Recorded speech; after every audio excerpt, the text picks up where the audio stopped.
I am currently 21 years old, but what's ironic about my friendships is that pretty much all my friends are older than me.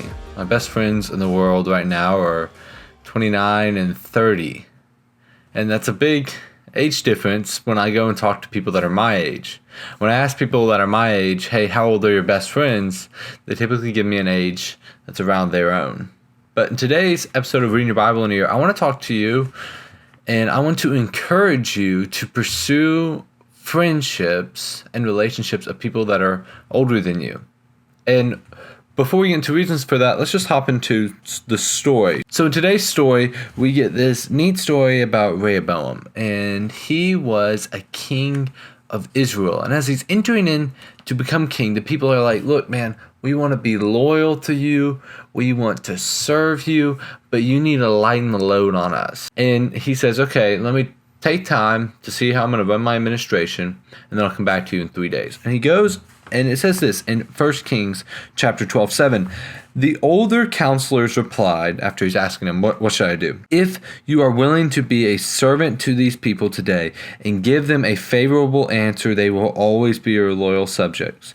But Rehoboam rejected the advice of the older men and instead asked the opinion of the younger men who had grown up around him and were now his advisors.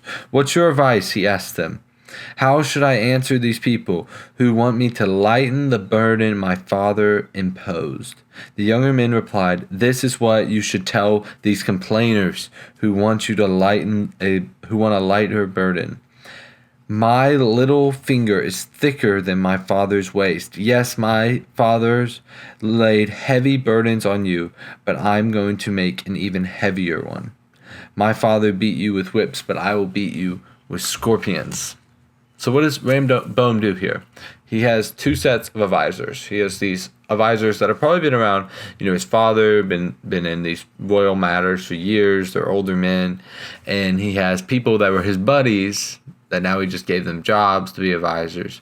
And he gets two very conflicting pieces of advice. So in the book of Proverbs, we see wisdom showing us that if we walk with the wise, we'll become wise. But a companion of fools suffers harm. Now, age doesn't bring wisdom, it brings experience. This is why you can meet older people that aren't necessarily wise and don't make good decisions, and you can meet younger people that have a lot of wisdom. However, typically, when you get around people that have been following God for years, they're going to have wisdom. It's a natural byproduct of us following God, is us becoming wiser as we become more like God. So the reason that I try to get around people that are older than me, that have lived life longer than me, is because typically when they follow God, they have wisdom that I want to have. And if I walk with the wise, then I'll become wise. But if I don't, I'm going to be like Rehoboam. He went and surrounded himself with people that didn't challenge him. Now, the book of Proverbs also teaches us that fools despise rebuke. It says in one of the ways it describes this is that being praised by a fool is far worse than being rebuked by a wise man. So here, Rehoboam was faced with two decisions: either lighten the load on the people or get what you want in the short term, which is power and dominance.